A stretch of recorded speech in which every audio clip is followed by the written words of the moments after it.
Hello and welcome to the program. Well, on my Sports World program this week, what I want to try to do is to bring you into the world of international motor rallying. Now, it's just after 3:30 in the morning, and here we are in Kilkenny at the New Park Hotel. It's a misty morning, as you can probably see, but already in beyond here behind me in the hotel.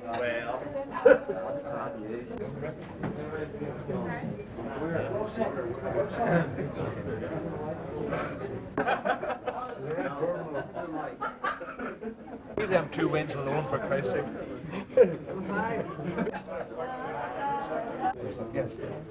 No, Kevin, the first of them are going down by now. Right.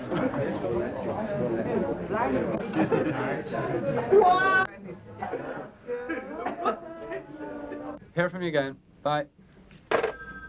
Well, the position as it stands up to 11 official results have Desi McCartney leading, but after 13 it was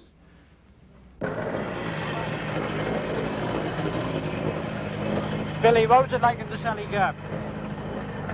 Very awful. Now, what about the fog? Did it affect you in any way? It wasn't that bad actually, it's just a couple of miles. I think I'm pretty good at blackjack. Sorry? You think you're on in the lead, yeah. But is it a pressure, having been the winner last year, to be expected to do it again and going off number one? Yeah, I suppose it is a pressure, and then running at the front of the field is always a worry that you come on something unexpected and you'll be the first car to find it, you know, see, this is the problem. Phil Coulter and also Cathal Curley. Cathal, having your breakfast now after, what, 13 and a half hours on the road, how do you feel? Yeah, it's brilliant. Well, now, you've had a bit of trouble with your eye, haven't you? Yeah. What kind of...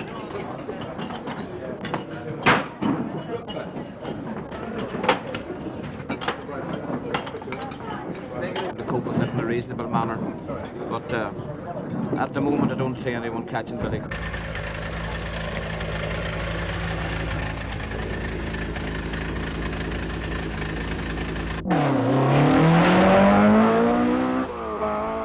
And here's Billy Coleman in his Ford Escort just outside Clonmel in the place called Hidden Inn.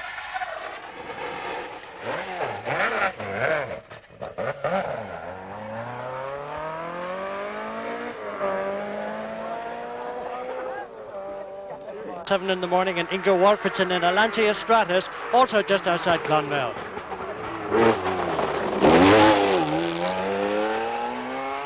First Carrera on this morning hillside here just outside Clonmel called Hidden Inn.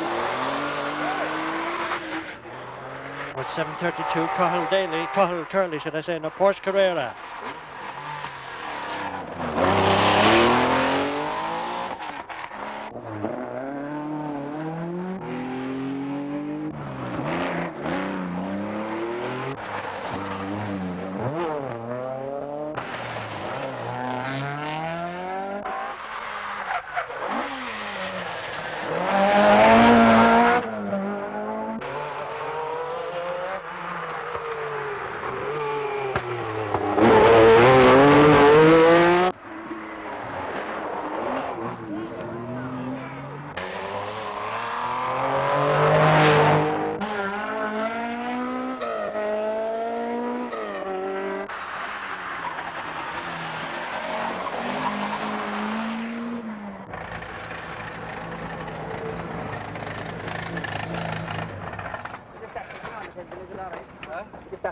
Fit out again, we'll put it in a new one, fit out.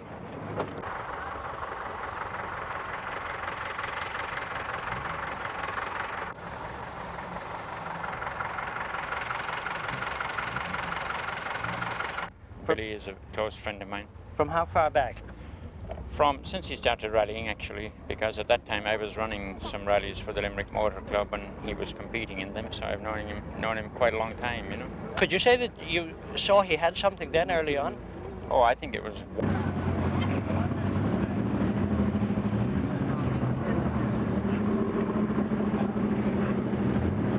The private entry was concerned, all right, you know, quite happy. When was the last one you competed? 1962.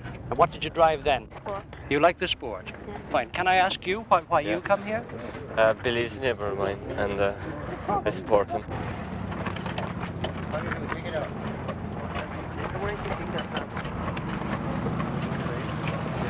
Just after that. No, I don't. What do you work at? Bank official. And why do you do this? Enjoy it. What kind of kick do you get out of it? Satisfaction if it goes well. Never get annoyed? Take you fellas to change a gearbox? 20 minutes. 20 minutes? Yeah. How long would it take if I put it into my garage to have it done? A couple of hours. And the rest? A couple of days, maybe? Could be it. Could depend. Come down a long straight on off the hill into a right hand up into a straight.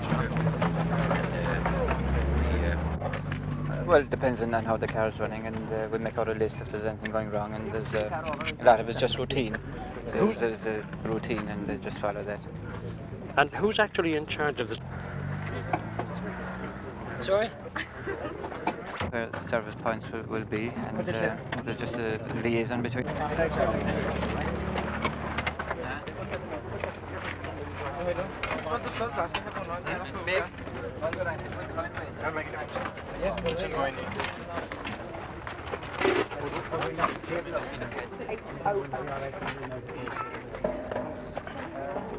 Down there, who's the co-driver of Per Inge Wolfridson, the driver of that extraordinary car, the Lancia Stratus, and he's talking with Donald O'Sullivan. Puts you in the lead on 105.38. John, can I interrupt you just for a second? Where do you stand now in relation to Billy? Us, we are fourth. What kind of a drive have you had so far? Well, very eventful. What do you mean by that? Well, we have had shock absorber trouble, brake pipe trouble, the door almost fell off. My stopwatch packed up. Just about the lot? Yes, and then they're not Per's not happy about the car. In fact, I've just driven it down here, and it's a bit like driving an old pig, really. It's so stiff to handle, and he doesn't.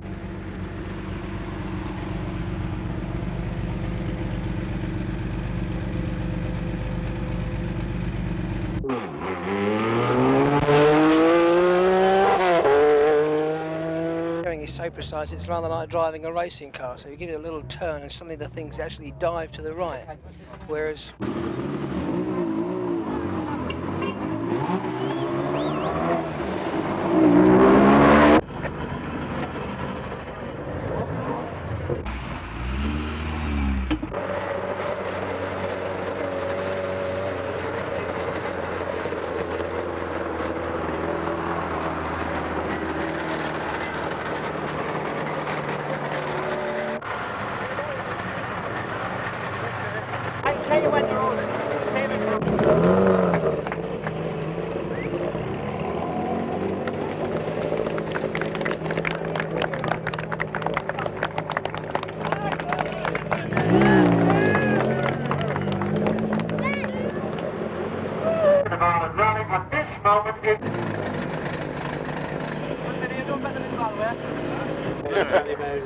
All down hill. No, we can do it. And I'm standing in the Park Ferme in Killarney. That means the area where the cars, in fact, are sealed in overnight. The drivers are now setting off for another day's hard driving, and in fact, Billy Coleman is around here. He's just about to go off. Billy, nice to see you. Now, what have you got up your sleeve for today? Just keeping the pressure up and hope to pull out a lead of up to 3 or 4 minutes if we can do it, because it's a very long section tomorrow up to the finish. So I think today is the time to pull out a good lead if we can do that. There's some story, in fact, about a wheel change or a tyre change coming up for you. Yeah, we're going to a different size of wheel today now, which I think will be better. And what point will you do that? After 1 or 2 stages, I think, if we manage.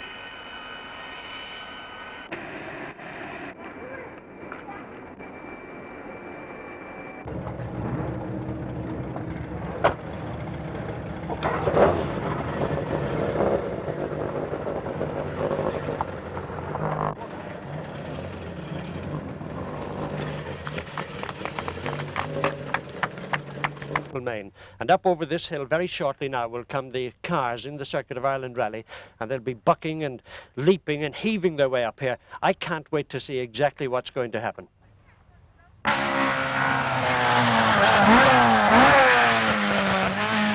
it, Michael, anyway.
Kerry. We've come down now here and it's misting and raining down here in West Cork. We are in fact just above Glengarriff and another stage on the way. So let's find out from some of the drivers how exactly they're doing. Oh, the handling is good, but on very bad roads it's a little bit difficult because it... They're a mixture of roads actually. There's some fabulous smooth roads, but then they've put in these very bumpy ones as well, which are very hard on the car. And what I'm trying to do, I'm trying to make up a bit of time on the smoother bits and preserve the car on the rougher bits. What about the mist that we... It's a bit noisy. Do you have any idea at any stage where you're lying in the rally? Well, we always try and compare times with others, but sometimes it's quite difficult. Are these damp conditions going to affect you now, do you think? Going to slow us down, I would say. Slow you down? I think so. You're coming up to your time. Thank you very much. Good luck. Thank you. Bye-bye.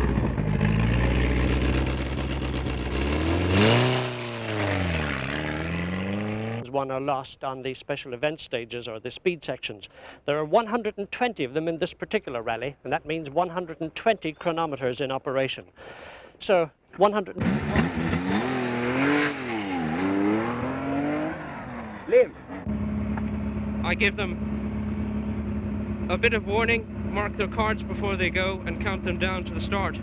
Do you get to see much of the rally yourself? Very, very little. Does this cheese you off? Not in the least. It's good fun. You do it voluntarily every year, do you? Yes, indeed. And will you time?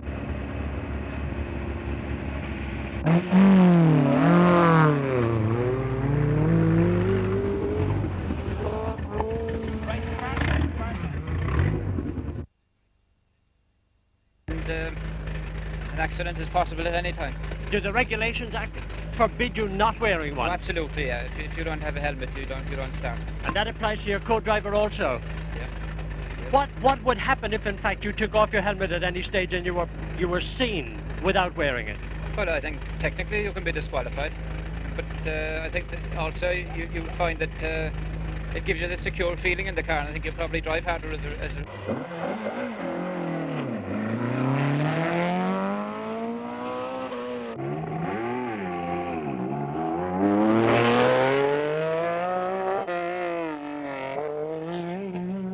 About 3.5, 4 minutes in front of us, and I think Russell's third, catching up rapidly, 2 minutes, something like that behind.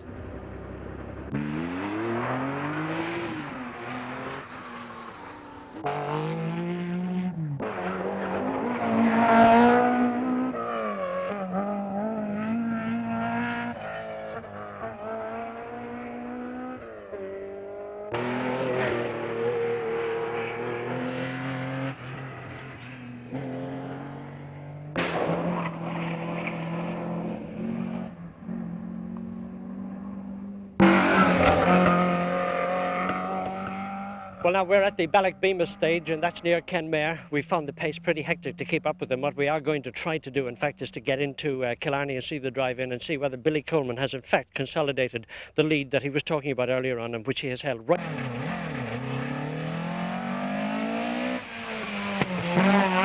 From here on in now, what, about 24 more hours of actual driving to go? I think Billy Coleman is going to go fairly rapidly in the morning on the first 6 or 8 stages. I think he's going to extend his lead to somewhere in the region of about 6 minutes. He's already almost 4.5 minutes ahead, which is a great credit to Billy. I think he's going to extend it till about 6 minutes tomorrow morning, and then I think he's going to... I think to a fella saying that about you. Well, today I think I've been driving fairly near to my own limits of capability. And we had a fair amount of pressure on us going out this morning, and I thought it was the only way to go. And everything just clicked in the car, and the car went beautifully. And you know, it's just one of those days when everything worked. Just at the right time, it all... Well, this is it. This is Billy Coleman's car. This is the car in which, over this weekend, he's become the king of the kingdom of Kerry, of course, and he's been driving superbly down here. And it brings us really to the end of our look at a day in the life of a rally driver. Another one coming in, one of the tail enders. But my own impressions, well, I've been absolutely fascinated by it. I've been terrified at times, and I now feel totally exhausted. But one other thing I'd like to say to you is to ask you, what do you think that rally driving and Kerry have in common with boxing? Well, it's this, because while the rally drivers have been driving superbly around Kerry, around the narrow roads, a group of men who may make it to the Olympic Games in boxing, in fact our boxing squad, have been sweating it out over in Caherdaniel, and that's precisely where we are off to next.